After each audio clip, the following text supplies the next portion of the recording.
Let's go. Let's go. Let's go. Let's go. Let's go. Let's go. Let's go.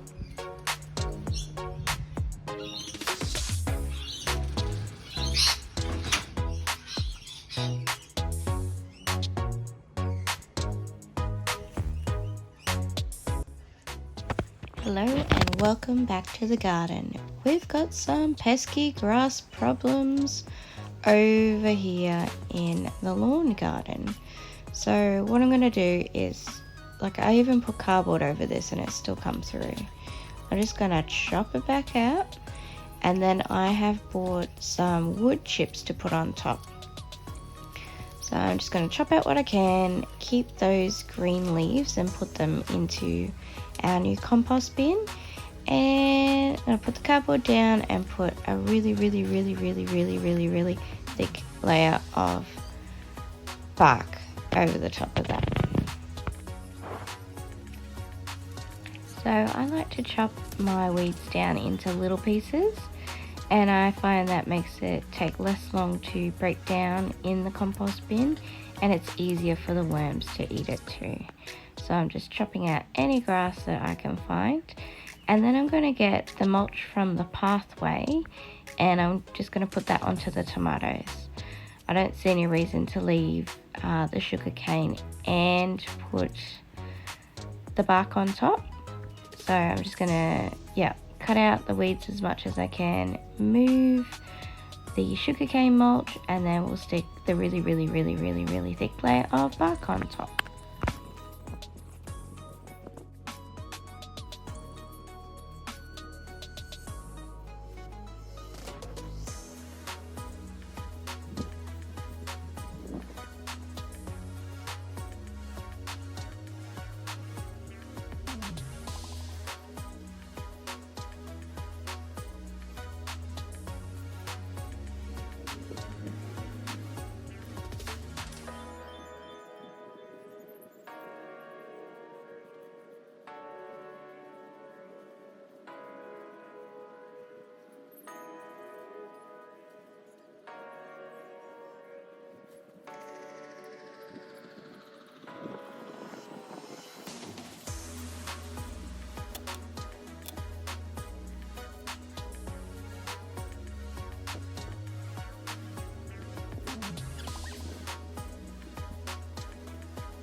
So this is the bag of bark that I bought.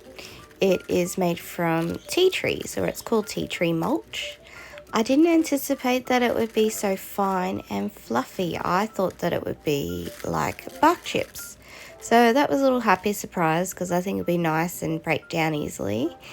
And then I've seen that some people, after they use their bark footpaths, will dig that up the next year when it's all broken down, and you can put that on the garden and then put some new bark down. But anyway, I'm putting this down in about a 4-inch layer, and it took about a bag and a half for each row, and I only bought 2 bags just to see what it would be like. It wasn't as expensive as I thought it would be. It was $9 a bag. I got this tea tree one because the other two, they all mentioned that they were good for earthworms, but the other two mentioned that they can't guarantee that it would not attract termites. And I know that there is termites in the local area in a little foresty bit that we have.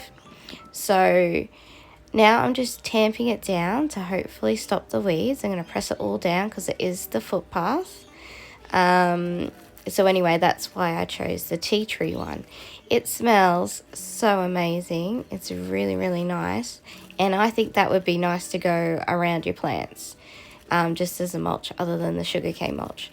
I also think that it would break down faster than the sugarcane mulch.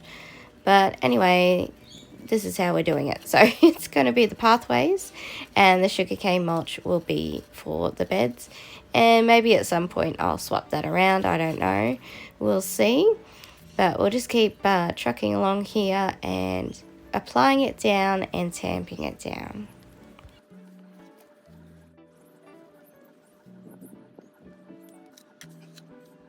So I've got another big patch of grass here to cut out, and I'm just basically coming along once a week, and I'm just gonna keep cutting the grass out and covering it back up, and hopefully eventually it will die. And I'm not too worried about it because it's just like 20 minutes out in the garden, and it's also giving me some material to put into the compost bin, so it's not really that big of a drama.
So here is the garden finished for today.